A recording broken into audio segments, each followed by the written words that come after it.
గతంలో చూసుకుంటే అసెంబ్లీలో జరిగిన తీరు కానీ, పవన్ కళ్యాణ్ టార్గెట్ చేయడం కానీ, జనసేన మంత్రులను టార్గెట్ చేయడం కానీ, ఇవన్నీ జనసేనని తొక్కేయాలని చూస్తున్నారు అని అనుకోవచ్చు అంటారా?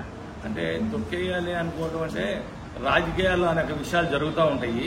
కానీ వ్యక్తిగతంగా చిరంజీవి గురించి మా నాయకుడు మా సినిమా ఫీల్డ్కి సంబంధించి నన్ను పిలవలేదు, నన్ను చేయలేదు అన్నటువంటి కార్యక్రమాల్లో పాల్గొంటాం. కానీ రాజకీయాల్లో వాళ్ళని వీళ్ళు తిరుగుకుంటారు, వాళ్ళు ఫోన్లు చేసుకుంటారు అంటారు. విజయవాడలో ఒక సంఘటన జరిగింది. ఒక సామాజిక వర్గ వ్యక్తిని, అంటే కాపు సామాజిక వర్గ వ్యక్తిని ఓడించడం కోసం వైసీపీ తెలుగుదేశం కలిపి పనిచేశారు. విజయవాడలో 2 శాసనసభ్యులు, ఒక శాసనసభ్యుడు కానటువంటి వ్యక్తి, ఇన్ఛార్జ్ వ్యక్తి తెలుగుదేశం పార్టీ అభ్యర్థి, ఆడ సామాజిక వర్గ అభ్యర్థి ఉన్నాడు కాబట్టి ఏ పార్టీలో ఉంటే ఏంటి, మన అభ్యర్థి కలవాలనే ఉద్దేశంతో ఇలా రాజకీయాలు అనేక జరుగుతుంటాయి. కానీ ఇక్కడ అసెంబ్లీలో బాలకృష్ణ గారు వాడెవడో వీడెవడో అని చెప్పేసి మాకు ఇక్కడ పార్టీ రాజకీయ నాయకులు తిట్టుకోవడం వేరు. రాజకీయానికి సంబంధం లేనటువంటి వ్యక్తిని పార్లమెంట్ మెంబర్గా చేశాడు, రాజ్యసభ సభ్యుడిగా చేశాడు, అలాగే కేంద్ర మంత్రిగా చేశాడు. ఒక పార్టీ అధికారంలో ఉంటే ఆయన కూడా 76 లక్షల ఓట్లు తెచ్చుకున్నటువంటి వ్యక్తి. అటువంటి వ్యక్తిని మీరు కించపరచడం అనేది తప్పుగా మేము తెలియజేస్తున్నాం. 30% షేర్ ఇస్తామని చెప్పారు, మాట తప్పారు ఆ పెద్ద మనిషి. ఇప్పుడు జనరల్ బాడీ ఎలక్షన్స్ లో కంపల్సరీగా 30% షేర్ అనేది కావాలి అని అంటున్నారు. మరి అది సాధ్యమేనంటారు అంటారు ఇప్పుడున్న ప్రభుత్వంలో?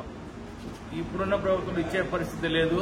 కానీ ఆ యొక్క పరిస్థితులు ఇవ్వకపోతే కంపల్సరీగా ఆ పార్టీకి నష్టం జరుగుతుంది. కూటమి ప్రభుత్వంలో ఉన్నటువంటి తెలుగుదేశం పార్టీకి మాకు 30% జనసేనకి ఇవ్వకపోతే మాత్రం ఇబ్బంది జరుగుతుందని తెలియజేస్తారు. అంటే 30% షేర్ ఇచ్చే పరిస్థితి లేదని మీరు ఎలా చెప్పగలుగుతున్నారు? అంటే ఇప్పుడు జరుగుతున్నటువంటి మాకు పోస్టుల్లో, అధికారికంగా ఉండేటటువంటి నామినేటెడ్ పోస్టులో మాకు ఎక్కడ అవకాశం కల్పించట్లేదు. సామాజిక వర్గానికి కూడా చాలా ఇబ్బంది కలుగజేస్తుంది. ప్రతి సాటా కూడా ఈ సామాజిక వర్గం జనసేనలో ఉన్నటువంటి వ్యక్తుల్ని 2 విభాగాలుగా విభజించి 2 కలిసి నాయకులుగా ఉండి పనిచేశారు. ఇంతకుముందు ఎలక్షన్ ముందు 2-3 కలిసి 7 విడగొట్టి పాలించే ప్రయత్నం కూటమి ప్రభుత్వం చేస్తుంది. ఆ ప్రయత్నం ఎప్పుడైతే సఫలీకృతం చేసుకోవాలనుకుంటున్నారో 7 ఏకమయ్యే పరిస్థితి వచ్చి మనం ఈ ప్రభుత్వానికి చేయకూడదు, మనకు రాకపోతే అందిశాట్లో ఓడిపోతున్నాం అనేటువంటి. ఉదాహరణకి గన్నవరం నియోజకవర్గంలో ఎక్విటీసీ మార్కెట్ యార్డు చైర్మన్ పోస్టు విషయంలో చాలా ఇబ్బంది కలగజేసింది. ఇచ్చిన తర్వాత 2 నెలలు పోస్ట్ పోన్ చేసి ఆ తర్వాత వేరే వ్యక్తికి ఇవ్వడం అనేది అన్యాయం. మాకు ఆ గన్నవరం నియోజకవర్గంలో మేము గెలిపించకపోతే అక్కడ గెలిచే అవకాశం ఉందా? జనసేన గెలిపించకపోతే అవకాశం ఉందా? అంటే మేము జనసేన, వైసీపీ, తెలుగుదేశం కాదు, మా సామాజిక వర్గం వల్ల జరిగింది, నష్టం జరిగింది అనేది విషయం చెప్తున్నాను. సామాజిక వర్గం అవనండి, జనసేన ఫాలోవర్ అవనండి, ఒక ఫాలోవర్గా మీరు 30% షేర్ జనరల్ బాడీ ఎలక్షన్స్ లో రావడానికి మీ వంతు మీ ప్రయత్నం ఏం చేయబోతున్నారు? రేపు పొద్దున మాకు ఇవ్వకపోతే మాత్రం మేము అందరం నెగిటివ్ గా పనిచేయడానికి సిద్ధంగా ఉన్నాం. అవకాశం ఉన్నప్పుడే తీసుకోవాలి కదా, ఇవ్వకపోతే అని ఎందుకు క్వశ్చన్ మార్క్? అంటే ఎటువంటి ఏడు దాటాక తెప్పదగలేసినట్టు గెలిచిన తర్వాత ఏంటంటే మనం 5 ఏళ్ళు ఉంటాం, ఈ లోపు ఏదో ఒక మాయ చేయగలుగుతాం అనేటువంటి కూటమి ప్రభుత్వ ఆలోచనలో మాకు నష్టం జరిగినప్పుడు ఈసారి ఇబ్బంది కలగజేస్తాం. అలాగే పవన్ కళ్యాణ్ గారు దసరా తర్వాత పార్టీలో ప్రక్షాళన జరుగుతుంది. రీసెంట్ గా చూసుకుంటే నిన్న ప్రధాన కార్యదర్శిగా రామ్ తాళ్ళూరి అనే అతన్ని నియమించారు. అంటే ప్రక్షాళన మొదలైంది అనుకోవచ్చా? అనుకోవచ్చు.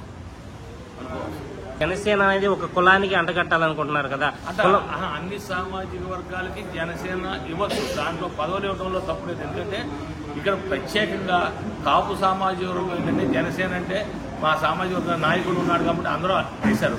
అందరూ కలిసి ఇతర సామాజిక వర్గాలు కూడా కలిసి పనిచేస్తేనే నాయకత్వం. వాళ్ళకి ఇవ్వడంలో తప్పు లేదు.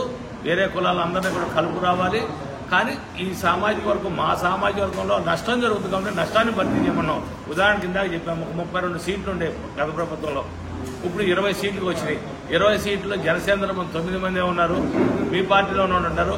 ఎక్కడ ఓడిపోయారు?